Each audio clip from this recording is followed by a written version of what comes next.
Há 20 anos, em julho de 94, o Brasil perdia um dos grandes nomes do humor, Mussum. Pois é, mas suas frases engraçadíssimas continuam vivas, né, na memória de todos os seus admiradores. E agora, o Mussum ganhou uma biografia para a alegria das novas gerações que vão poder se divertir com os bordões desse nobre trapalhão. A cachaça engarrafada com mel era tudo que um tal Antônio Carlos tomava. E todo mundo chamava de mel mesmo, até a hora que esse tal Antônio Carlos resolveu abreviar a coisa. E o mel virou mé. Nós vamos tomar tudo de mé.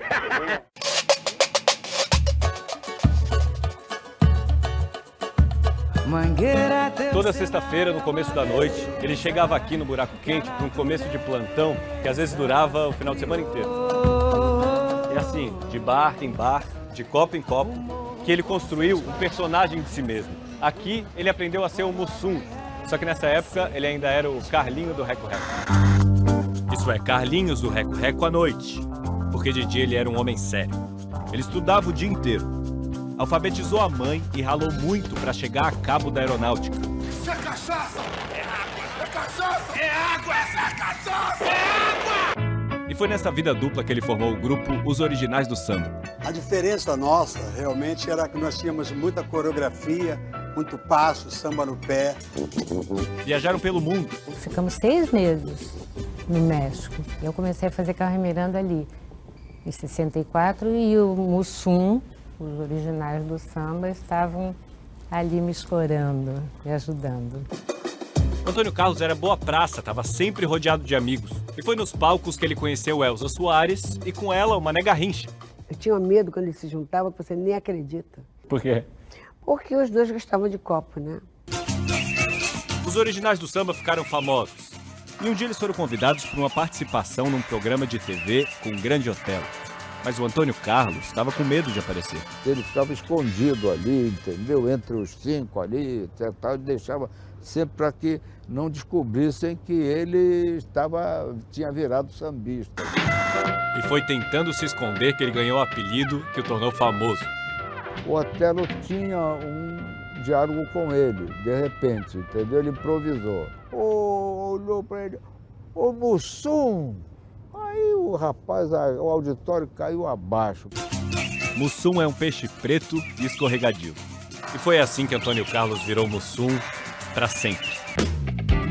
A primeira vez que o Mussum apareceu sozinho, sem os Originais do Samba, num programa de humor, foi nos primórdios da escolinha do professor Raimundo, do Chico Anísio, que ele visitou anos depois.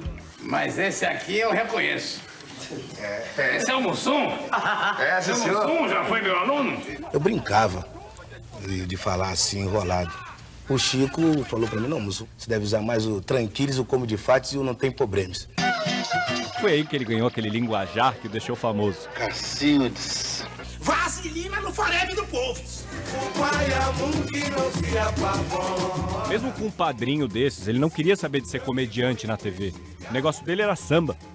O Mussum que era o nosso humorista, né? Primeiro apito do trem. Um título que ele sempre recusou. Eu não acho humorista. Humorista é o Jô Soares, o Dedé Santana, o Zacarias. O cara se transforma, tem vários tipos de recursos. Qual é a diferença, eu sou cômico, então? eu sou um cômico, um caricato. Até que uma dupla de comediantes percebeu isso. Eles eram ambiciosos e queriam aumentar a sua trupe. Eu falei, Renato, por que a gente não põe um afrodescendente? Hoje é afrodescendente, né? No meu tempo eu falei, por que ele não bota o negão com a gente, né? Mas ele é músico, ele é sambista, não importa. Eu escrevo só as partes que ele vai entrar, só aquelas piadinhas, ele entra, dá a piadinha dele, sai, volta. O Dedé sempre perturbou muito, eu achava que eu não ia dar pro negócio. Demorou para que Dedé conseguisse convencer Mussum, mas conseguiu. Covarde é a tua véia. E o trio Trapalhão depois virou um quarteto com a entrada de Zacarias. Eu não sei o que elas estão pensando, não sei. E o Domingo ganhou uma trilha sonora.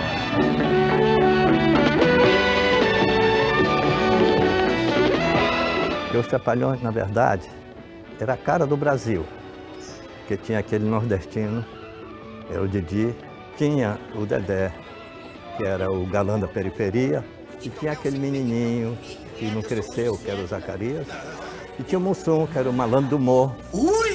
Aquele cara que bebia e não dava mau exemplo. Nos anos 70, 80 ou 90, eles faziam as mesmas piadas e era engraçado. A gente vê agora, 20 anos depois, continua engraçado. Ele era caras e bocas. Eu tô tranquilo isso aqui, rapaz. Que isso? E alvo de piadas por causa da sua cor. Você é faixa preta? Que faixa? Sou preto inteiros, compadre, inteiros. É um palhaço voando. Vai até a véia, crioulo. Era racista as piadas que se faziam com o Mussum? Ninguém entendia isso como racismo. Ninguém. Era uma brincadeira, era uma caricatura. O personagem que ele fazia na TV era parecido com quem ele era? Na verdade, ele fazia com bastante simplicidade. O Mussum era o cachaceiro.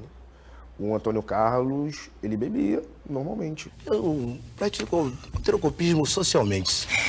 Era caseiro, ele só era assim meio preocupada com as crianças em sentido de estudo, né? Que ele era meio rígido. Ficou difícil para conciliar televisão, filme, música, e ele acabou expulso dos originais do samba. Aí o Mussum teve que optar. Ele optou pelos Trapalhões. E anos depois, o sucesso dos Trapalhões também acabou levando o grupo à separação. Eu não gosto de falar nesse assunto, porque foi um ano muito difícil para nós quatro. Não foi entre nós a confusão, foi de empresa para empresa. Aí resolvemos fazer um filme, ele ia fazer outro e tal. Eles voltaram 9 meses depois, mas nunca mais foram os mesmos. E Antônio Carlos era um homem diferente daquele do começo dessa história. Ele ouvia jazz, fumava charutos importados e bebia uísque. Em 94 vieram os problemas de saúde. Ele chegou a passar por um transplante de coração, mas não resistiu.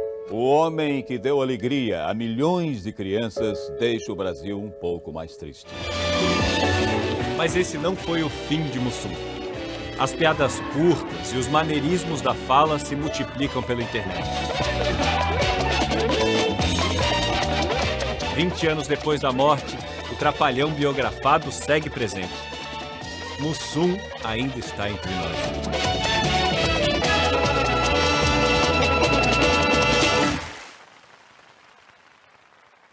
Que figuraça, Fez parte da nossa infância, né? E um humor legal, inocente, né? Engraçado demais, simpático demais. Eu diria que ele era fantástico. Isso, hoje ele falaria, vai Brasil!